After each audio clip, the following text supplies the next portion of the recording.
Vous écoutez Europe 1, il est quasiment 11h30.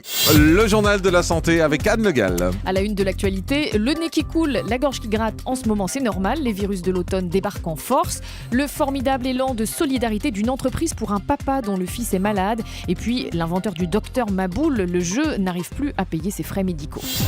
De nombreux Français toussent et se mouchent en ce moment. Les virus de l'automne sont bien là. Oui, d'habitude, je vois Sabrina Philippe qui acquiesce. D'habitude, on les voit arriver plutôt en septembre, ces virus, mais avec la douceur des températures, ils ont pris du retard.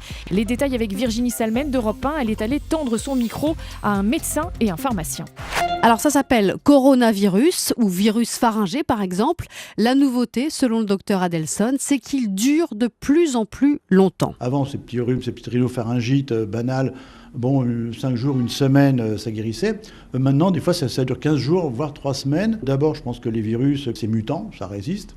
Et puis deuxièmement, il faut me dire que ce qu'on a à nos dispositions comme antiviraux, franchement, on n'a pas grand-chose. Et inutile de se ruer sur l'aspirine ou le paracétamol, ça ne coupe pas le rhume. C'est un pharmacien parisien, Monsieur Lagina, qui l'affirme. L'aspirine, le Doliprane, ça sert pour la fièvre, etc. Quand elle est installée, si on n'en a pas, ça sert à rien.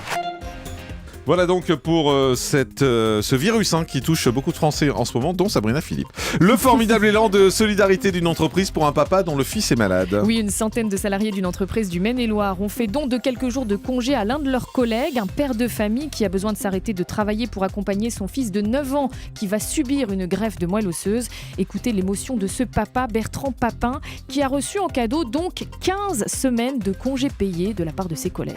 Moi, j'avais besoin de temps pour être avec lui, parce qu'en fait, il va être en chambre stérile, donc c'est quand même un parcours compliqué, difficile et douloureux. Et c'est mes collègues de travail qui ont mis ça en place. Ils ont mis un système d'urne pour faire un don d'heures pour moi. Les gens ont donné du RTT, ou soit ils ont donné des jours de congé, ou c'est des heures qui ont été travaillées, qu'ils m'ont donné. Moi, je ne vais pas travailler, mais je serai payé pareil. C'est ça qui est énorme. Et en tout, ça fait quel temps libéré pour vous, justement ? 525 heures. 15 semaines de dons pour être avec Nathan, quoi. J'ai été très très ému, même mon épouse aussi. Elle m'a fait répéter 3 fois le nombre d'heures. C'est incroyable.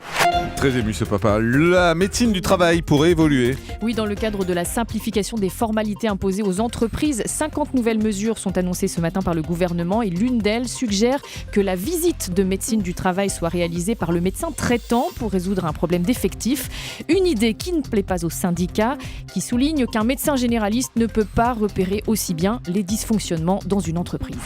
Et puis les placebos semblent être efficaces pour limiter la toux chez les jeunes enfants. Oui, les sirops antitoussifs sont déconseillés chez les tout-petits. Alors s'ils n'arrivent pas à dormir à cause de leur toux, voici une piste intéressante. Des chercheurs américains ont démontré, après étude auprès de 120 enfants, qu'un nectar sucré sans effet pharmacologique pouvait s'avérer aussi efficace qu'un sirop contre la toux. Ces résultats ont été publiés cette semaine dans le JAMA Pediatrics, qui est un journal de référence aux États-Unis.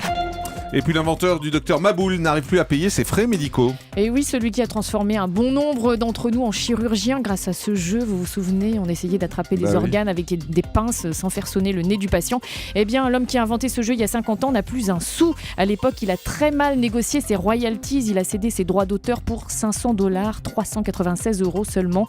Aujourd'hui, il lui manque 20 000 € pour se payer une opération de la bouche. Et il en appelle du coup à la générosité de ses fans dans le monde entier. Et puis le chiffre du jour, c'est 25. 25 ans, c'est les stars américaines de la chanson meurent en moyenne 25 ans plus jeunes que la moyenne de la population, qu'elles donnent dans le pop, le jazz ou le rock.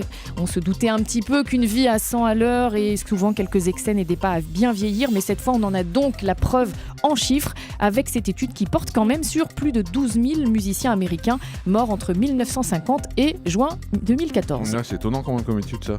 Non, ça vous étonne ? Bah, Alors ils ont plus d'accidents, il y a plus de suicides et puis ils meurent plus jeunes. D'accord, très bien, donc je ne ferai pas carrière dans la chanson. Merci beaucoup, Anne Le Gall. Europe 1, le grand direct de la santé. Jean-Marc Morandini.